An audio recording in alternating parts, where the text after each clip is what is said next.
Что для тебя красота? Человек нагружает одежду морально-философскими смыслами, несмотря на то, что одежда – атрибут материального мира. Одежда и глубоко интимна, ибо соприкасается с телом, и широко публична, як защита перед обществом. В поведенческой биологии апосематизм – это яркая окраска животных, при помощи коей они сигнализируют хищнику о своей несъедобности. Человек яркие образы воспринимает зрительно легче, а потому любовь человека к яркому раскрасу в одежках скорее обратно апосематизму и сигнализирует о желании быть замеченным. Что происходит сегодня, осенью 23-го, когда стиль тихой роскоши все-таки пришел в моду массовую? Я Вика Чума, и это мой канал для русскоговорящих и англочитающих. Я появляюсь здесь каждый четверг. Всем стиль. Что для тебя красота? Изначально тихая роскошь включает в себя стили, которые подразумевают богатство, но внешне не объявляют абьянтом. Пока это на слуху в СМИ, абьянтом заявляют як о тенденции, но по факту сие давняя идеология. Сей тип стиля сфокусирован на инвестиции в высокое качество продукта и отсутствие явных внешних признаков высокой стоимости. То бишь, отсутствие явно заметных логотипов, слишком трендовых силуэтов. Это более для классиков линии и формы. В основе своей бренды, относящиеся к такому стилю, не планируют заменить твой свитер на новый через пару месяцев. Вещи служат долго, ежели, конечно, домработница не постирает кашемир на максимальных оборотах машинки. Краткая справка. Если ты предпочитаешь хорошие ткани, отсутствие принтов и диких окрасов, а в целом сечешь за бренды и покупабелен, ты в стиле минимализма. Если ты предпочитаешь 5 одинаковых джинс и джемперов, отсутствие каких-либо аксессуаров, чего-то слишком авторского в образе, а в целом покупаешь вещи, а не бренды, и что-то там еще идеологическое о свободе и о том, что одежда не должна брать тебя в рабство и выделять, ты в стиле нормкора. Если ты предпочитаешь минимализм и нормкор, но ценник твоей черной водолазки $1000, вероятно, ты в стиле тихая роскошь. Но ежели ты потратил всю зарплату на такую водолазку, ты в стиле без лоха и жизнь плоха. Тихая роскошь – это идея того, что элегантность не в апосематизме. Что стоит понять? Сдержанность и нейтральность – это не все, ибо концепт заключен в мастерстве и в долговечности службы одежды. Что касается нейтральности, сей термин может восприниматься как безликость, но стиль подразумевает и индивидуальный пошив, и малый размер партии, усталость от одежды, которую ты носишь лишь один сезон, а это присуще уже опосля периода веселых топиков со слониками из бежки.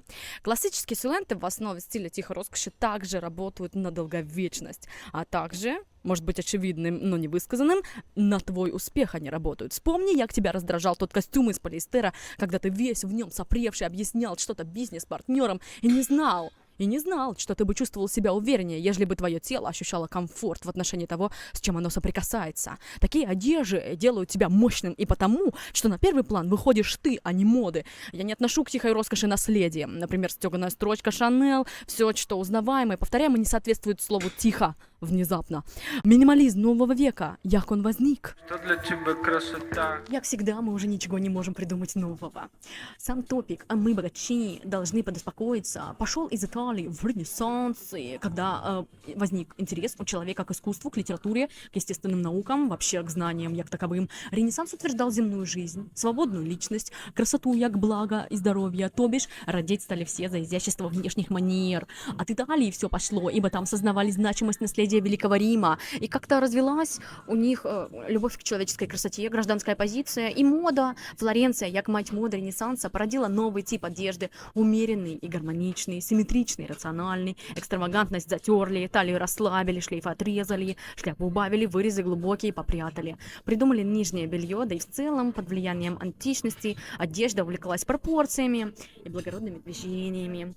Но перепрыгнем от развития человеческого на успех конкретного персонажа, коего я считаю всеотцом тихой роскоши в современном понимании. Но як в современном? В 1778 он родился Джордж Браммел. Сей англичанин стал первым денди, законодателем мод в Лондоне. Шейный платок ввел моду он, а не петербургская интеллигенция, петербуржцы, простите. Он изобрел правила Дэнди, и все франты ему поклонялись. Байрон звал его великим. Принц-регент, будущий король Англии Генрих IV, брал у него уроки, як быть таким же, як Джордж. И чтобы девчонки тоже обожали. Чему я упоминаю его по теме тихой роскоши? Мистер Браммел ввел для общества принцип заметной незаметности. Неброский, элегантный костюм, в коем и скрывается аристократизм и шик. Надо выделяться таким образом, чтобы не выделяться. Его слова. Вот кто изобрел тихую роскошь, ребята, а не Гвинет Пэлтроу, не София Ричи. Брамл канцельнул кружево и парики у мужчин, но ввел белый платок, трость, табакерку, а главное – ежедневное принятие ванны. Спасибо. 4 мастера шили ему белые перчатки, кои он менял на дню несколько раз, дабы те оставались свежи на вид. Да и в целом за день он менял одежду пару раз, ибо от мужчины должно пахнуть не духами, не табаком, а свежестью альпийской прежде всего. Моемся, господа. Дендизм, правда, был не лишь про шмот, а и про поведение. Сохраняйте невозмутимость, поражайте неожиданностью и удаляйтесь сразу, а после того, як эффект достигнут. Мой кот тот еще денди, когда дело касается похода в туалет. Кстати, из-за своей тихой роскоши Брамел растратил все наследство и опосля скрывался от долговых обязательств во Франции, попал за долги в тюрьму, через 3 года там лишился рассудка и перерегистрировался в психиатрическую лечебницу, где и ушел из мира в нищете и болезни. Дендизм его остался жив, а в последователях его значился Оскар Уайлд, хотя и там история жизни печальная. Что поделать, такая доля. Тихая роскошь требует денег, а коли требует, чему же мир заговорил о ней ныне, когда все содрогается от неустойчивости и экономической, и психической, и всяческой. Что для тебя красота? Тенденция сия вообще не тенденция. Тихая роскошь в массовом потреблении на самом деле повторяющееся движение, кое следует за финансовыми кризисами и крупной биржевой паникой. СМИ вам молвят о том, что тихая роскошь – это все про вашу эволюцию личного стиля, что, конечно, вероятно, но ежели в этом году вы увлеклись стилем хиппи, это тоже про вашу эволюцию стиля. Вы эволюционируете и без тихой роскоши. Но масс-маркет в этом сезоне хочет, чтобы все-таки визуально немножко с ней. Маркетингово минимализм любой, все же про кризисы. Экономический, экологический, психический, еще какой-нибудь, ежели порыться. Роскошь. В такие моменты на некоторое время подвергается критике, а потому и появляется минимализм и в middle-сегменте, и ниже. С точки зрения производства минимализм еще и дешевле, ежели мы говорим о масс-маркете. Хотя у них там и цветные футболки по 20 центов, и белые, и в принципе одинаково все. Минимализм так минимализм. А настоящая тихая роскошь – привычка тех господ, кои по-иному и не одевались, ибо темы для разговоров несколько иные, нежели обсуждение цен на вещи. Хотя господа сами становятся темой для обсуждения у иных кружков по интересам. И здесь мы все о них. Инфлюенса. Intelligencer поведал историю, як бренд Lure пьяно решил отказаться от понятия «тихая роскошь». Компания избегала маркетинга, бренд был символом статуса, но тонким. Распознавали его токмо те, кто покупал, и всякие искусствоведы моды. Бренд скрытого богатства помогал выглядеть хорошо без прямого указания на то, что одежда сия стоит кучу денег, а кроме того, такая одежда помогала распознавать своих. Раньше среди клиентов бренда было правило не говорить никому о бренде, однако ныне основной покупатель увидел, что инсайдерский бренд стал доступным пусть не финансово, но информационно. Популяризация бренда пошла из сериала «Наследники» и отсюда с Гвинет Пелтроу. Летом бренд вообще отдался маркетингу и позвал моделей и влиятельных лиц на вечеринку. Короче, бренд постепенно начал позиционировать себя для тех, кто стремится заработать, а не токмо для уже заработавших.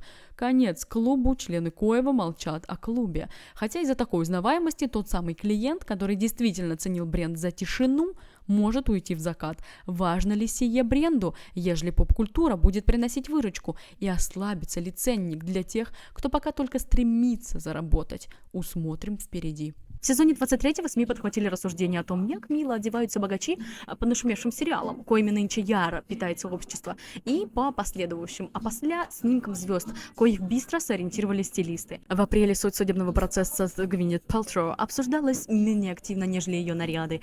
Пресса мусолила их по всему миру. South China Morning Post в своем выпуске от 18 апреля восхищалась простым кремовым свитером с водолазкой стоимостью 1500 евро, разработанным The Row брендом сестер Олсен. Честно, гутаре инфлюенс нынче мнимый. Упор на спокойствие бренды начали делать еще в 22-м, когда группа Керинг расторгла свой контракт с Алессандро Микеле, а он устраивал знатные пиршества. Но времена не калейдоскопные. Личный пример. Меня вдохновляют на гардероб сегодня аэропортные образы звезд в 90-е. Я составила себе паутину любимых образов, и як чудесно один может перетекать в другой. На том и радуюсь. Можешь тоже пособирать подобные картинки на свой вкус и стиль. Поискать в них общее. Нашла я так свой метод стилистического самопознания.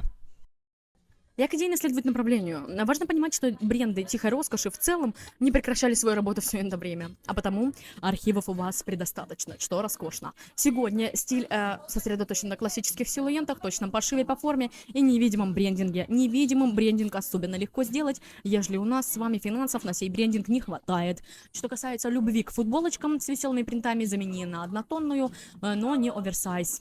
Теперь нет. Оцени тело фактически размерной сеткой по-взрослому. Цвета цвета земли подойдут. Белые вещи должны быть белыми, возлюбить темно-синий, аль-коричневый. Ну, черная основа бытия. Стиль тихой роскоши предназначен, чтобы соответствовать вашим параметрам и уважать тело.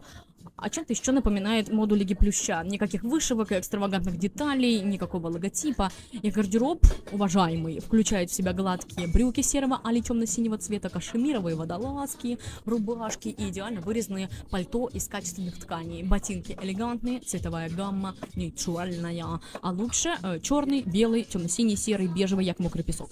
Благородные материалы, по идее, мы должны узнавать с первого взгляда. Но достаточно и ценника.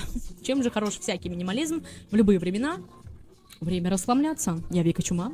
Всем стиль. Для меня красота. Может, все это в одном, может, все это в бокале, может, все это со льдом. Спасибо большое. Официант вас узнал. Ой, Да. да я заплачу, Я ладно. не стал, просто угощение. Спасибо Пожалуйста. большое. Да, всегда приятно. Спасибо.